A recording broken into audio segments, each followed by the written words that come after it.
프로표장을 모두 와서 행복해 하십니다. Untuk saat ini, Sintayong memang tengah berada di Korea. Dirinya sebelumnya izin cuti bersama timnas. Waktu cuti Sintayong sudah dimulai sejak tanggal 15 Juni yang lalu dan akan mulai bekerja lagi pada tanggal 20 Juli mendatang.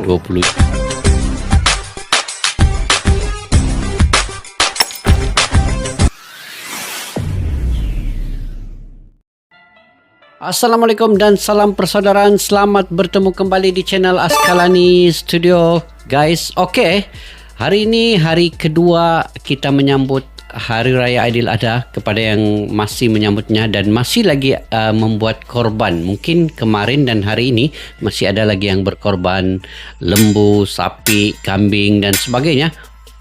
Saya mendoakan semoga amal ibadat kalian diterima oleh Allah Subhanahu Wa Taala. Oke, guys. Kita bercerita terkait dengan kepulangan Sintayong ke Korea Selatan. Disambut media Korea. Kalau dulunya Sintayong ini pernah dilempar telur ketika dia menjadi pelatih Korea Selatan.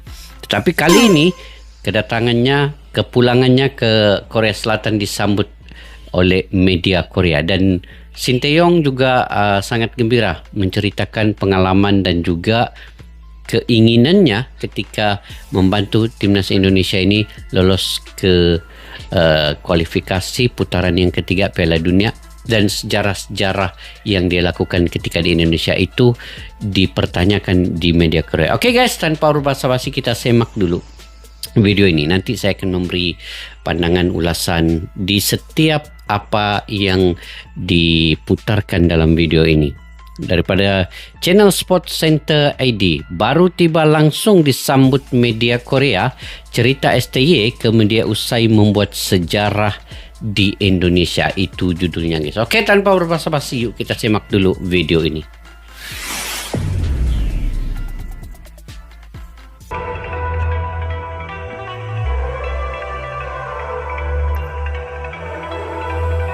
Wah, itu Sintayong, guys, Sintayong. Usai memastikan diri lolos ke babak ketiga, skuad timnas Indonesia kini melanjutkan aktivitasnya masing-masing. Ada yang melanjutkan liburan, namun ada juga yang memilih pulang kampung. Untuk yang pulang kampung, hal ini dilakukan oleh Sintayong, di mana pelatih berusia 53 tahun tersebut memutuskan untuk pulang ke Korea. Setibanya di Korea, Sintayong merasakan momen yang sebelumnya jarang ia rasakan. Momen yang dimaksud adalah saat STY disambut oleh media Korea setibanya di Bandara Incheon. Disambut oleh media Korea, ya. Cerita STY pada media. Oke. Sintayong benar-benar menjadi pahlawan bagi sepak bola Indonesia. Bagaimana tidak, karena berkat tangan dinginnya Indonesia menjelma menjadi tim yang layak diperhitungkan, terutama di kawasan Asia. Terbaru mantan pelatih Songnam itu berhasil membawa Indonesia lolos ke babak ketiga kualifikasi Piala Dunia. Itu adalah prestasi yang begitu luar biasa bagi timnas. Luar karena biasa, sebelumnya guys. Memang mereka luar belum biasa. pernah merasakannya. Atas prestasi itulah membuat nama Sintayong sering menghiasi berita-berita di tanah air, terutama berita yang membahas timnas Garuda. Oke, guys, sebelum itu kan sejarah Sintayong ini, dulu dia sebelum menjadi pelatih Indonesia, dia menjadi pelatih Korea di bawah umur U20. Kemudian naik level lagi, 2 tahun kemudian naik ke level U23 Korea. Dan selepas tu dia menjadi pelatih senior Korea. Tidak lama, dalam 2 tahun juga, yang ketika Korea mengalahkan Jerman dalam fasa grup di Piala Dunia itu. Di situ yang selepas kepulangannya ke Korea, dia dilempar dengan telur tu. Tapi dalam fasa grup di Piala Dunia itu sebenarnya Korea Selatan menang sekali, kalah 2 kali. Perlawanan pertama kalah, perlawanan kedua kalah, dan perlawanan ketiga ini mereka menang ke atas Jerman. Jadi apabila pulang ke Korea Selatan pada waktu itu, Sintayong ini dalam media conference media di Korea Selatan dan dengan kesemua pemain yang ada itu dilemparkan telur, guys. Jadi itu antara sejarah lah Sintayong ketika itu. Tetapi selepas itu 2019 di penghujungnya barulah Sintayong menjadi pelatih Indonesia, dan pada ketika itu Indonesia masih lagi terpuruk di bawah di Asia Tenggara ini, dan waktu itu juga COVID melanda 2020 dan sehingga sedikit pada 2021 di awal tahun 2021. Jadi maksudnya 2 tahun 2020 dan 2021 Sinteyong masih lagi sebenarnya mencari-cari yang terbaik untuk timnas Indonesia, dan dia bermula dengan timnas U20, kemudian U23 dan juga timnas senior Indonesia sekaligus pada masa itu. Dia coba melihat pemain-pemain, dan pada masa itu juga dia buat potong generasi itu berlaku, dan sampailah sekarang lebih kurang 4 ke 5 tahun ini ada hasilnya guys, sedikit demi sedikit, dan sejarah banyak sebenarnya sejarah. Kalian tahu sendiri guys, saya cuma mengulang kembali sejarah Sinteyong itu untuk kita ingat kembali bersama ya. Oke, kita lanjut guys.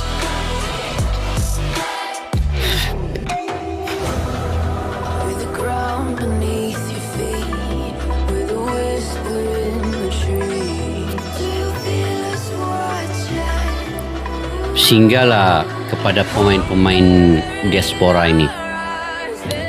Selepas potong generasi, ambil pemain diaspora, kemudian pemain-pemain lokal di rekomendasi keluar Selain di abroad. Indonesia, nama Sinteyong ternyata juga menjadi perhatian bagi media Korea.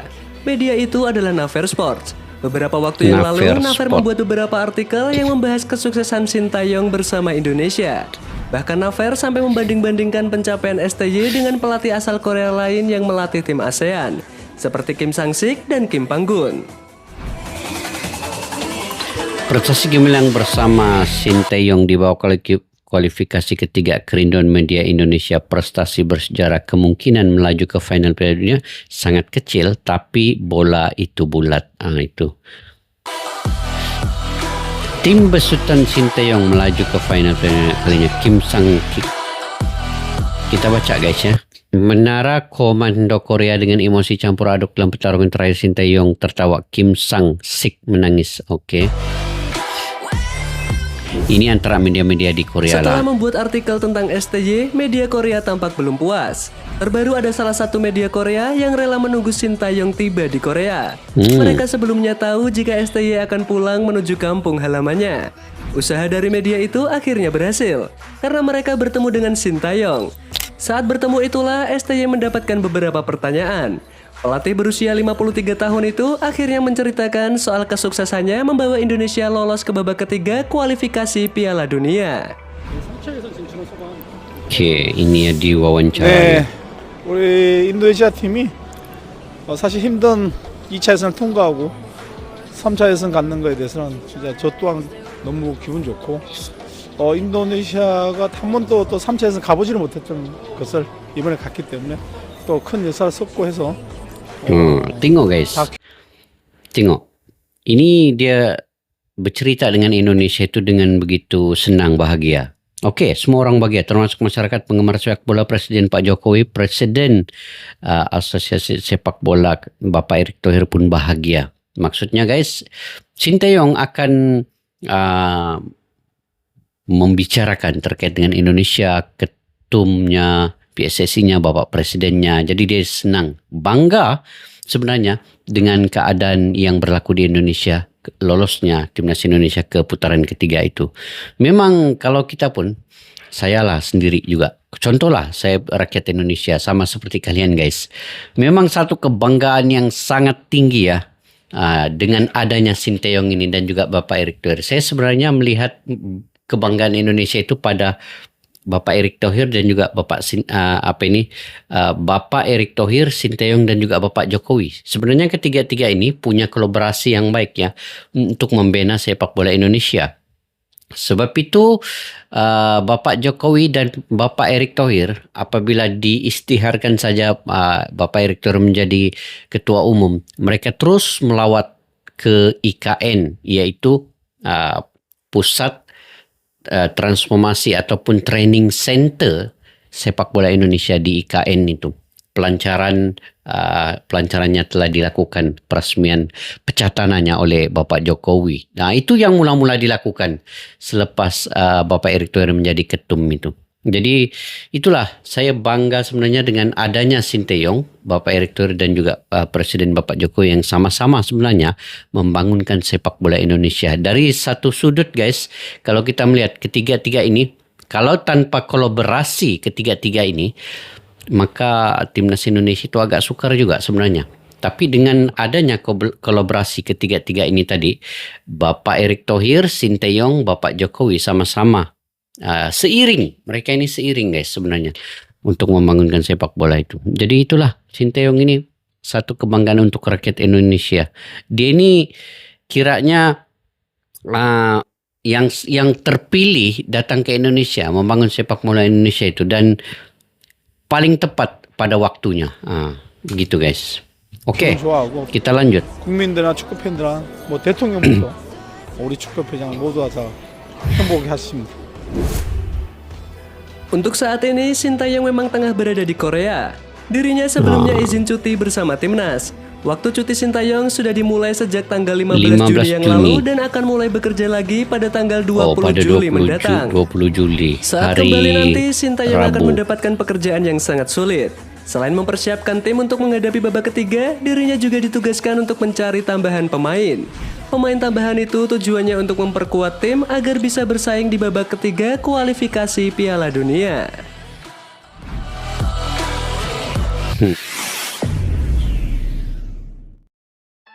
Oke guys, sebenarnya cuti Sinteyong itu daripada 15 Juni sehingga 20 Juli. Maksudnya ada sebulan lebih. Sebulan lebih Sinteyong balik ke kampung halamannya di Korea Selatan dan akan memulakan tugas pada 20 Juli nanti bersama dengan semua pemain. Jadi sekarang ini semua pemain tengah liburan lah kan guys. Selepas menghadapi kualifikasi Piala Dunia sampailah ke putaran ketiga ini, akhirnya mereka berlibur sekejap dalam masa sebulan. Jadi itulah yang saya katakan tadi guys. Beruntung yang dapat Sinteyong ini.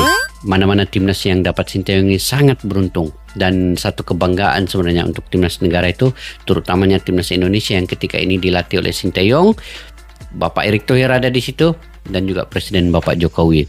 Ini bukan soal politik ya, kita membicarakan ini soal kebangkitan olahraga, perkembangan sepak bola di Indonesia. Sebenarnya dengan kolaborasi ketiga-tiga ini, perkembangan Indonesia itu melaju sampai sedahsyat ini. Maksudnya dalam masa 5 tahun saja guys, Indonesia punya perubahan yang drastik sebenarnya. Bukan senang untuk membina sebuah pasukan timnas dalam masa 5 tahun sampai ke putaran ketiga ini. Dan kalau dapat mencipta sejarah lagi, sampailah lolos ke peringkat babak keempat dan seterusnya. Jadi kepada yang tidak senang dengan Sinteyong itu, saya ingat ini kurang waras lah akal fikirannya.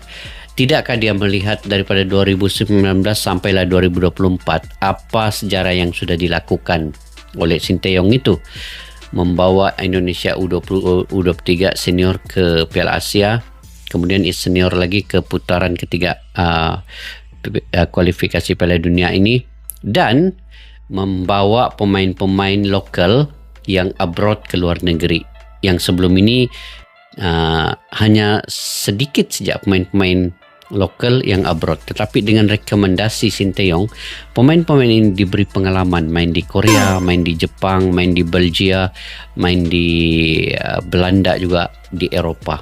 Itu rekomendasi daripada Sinteyong untuk bibit-bibit muda ini, hasil daripada potong generasi itu. Jadi itulah saya saya tidak dapat berfikir kenapa orang masih ada membenci Sinteyong ini. Mungkin itu kewarasannya melihat kepada sudut pandang yang lain. Kita tidak menyalahkan juga sebab dia punya pandangan pribadi tersendiri guys. Itu pandangan pribadinya. Mungkin dianggap Sinteyong ini belum ada kejayaan. Daripada segi sudut pandang fikirnya, belum ada kejayaan untuk Indonesia yang telah dilakukan oleh Sinteyong, sebab belum ada pun piala yang dibawa Sinteyong. Tetapi dari sudut pandang yang lain, Sinteyong telah membawa perubahan yang besar sehingga timnas Indonesia itu dikenali di seluruh dunia, dan pemain-pemain keturunan diaspora itu berbondong-bondong ingin membela timnas Indonesia. Dari sudut pandang yang lain itu kejayaannya. Jadi kita tidak boleh menyalahkan juga mereka yang membenci Sinteyong karena dia punya sudut pandang yang lain. Mungkin levelnya di situ. Ada orang sudut pandangnya levelnya di peringkat yang ini, yang tinggi sedikit. Ada orang sudut pandangnya di peringkat yang lagi tinggi. Ada yang sudut pandangnya di peringkat yang bawah lagi. Jadi dia ada pro dan kontra. Jadi kita menerima semua sudut pandang orang tanpa menyalahkan dia karena sudut pandang itu berbeda. Tetapi yang pentingnya perkembangan sepak bola di Indonesia itu dia berjalan mulus, lancar dan sampai perkembangan itu naik. Nah, jadi biasa sudut pandang kita melihat sudut pandang itu dari posisi mana. Jadi kita akan melihat dalam sudut posisi yang positif, maka kita akan mendapat gambaran yang positif. Kalau dari sudut yang negatif, maka kita akan berbicara terkait dengan sudut pandang yang negatif pula. Jadi kita saling hormat menghormati dengan sudut pandangan orang. Oke guys, sampai di situ saya video pada kali ini. Mungkin kalian juga punya pandangan pendapat sendiri. Kalian boleh komentar di ruang kolom di bawah ya.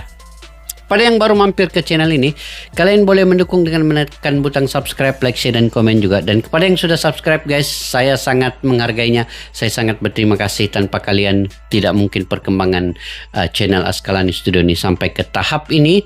Dan saya senang dengan kalian semua selalu berkomentar di ruang kolom di bawah, like dan share juga video ini. Saya sangat berterima kasih semua. Semoga kalian dimurahkan rezeki, diberikan kesehatan yang baik. Oke, sampai jumpa lagi. Assalamualaikum warahmatullahi wabarakatuh. Bye bye. Askalani Studio untuk kita channel yang bereaksi tentang apapun yang ada di Indonesia. Channel YouTube dari Malaysia di Askalani Studio. Jika mau tahu tentang Indonesia, ayo like and subscribe channel kami Askalani Studio. Askalani Studio.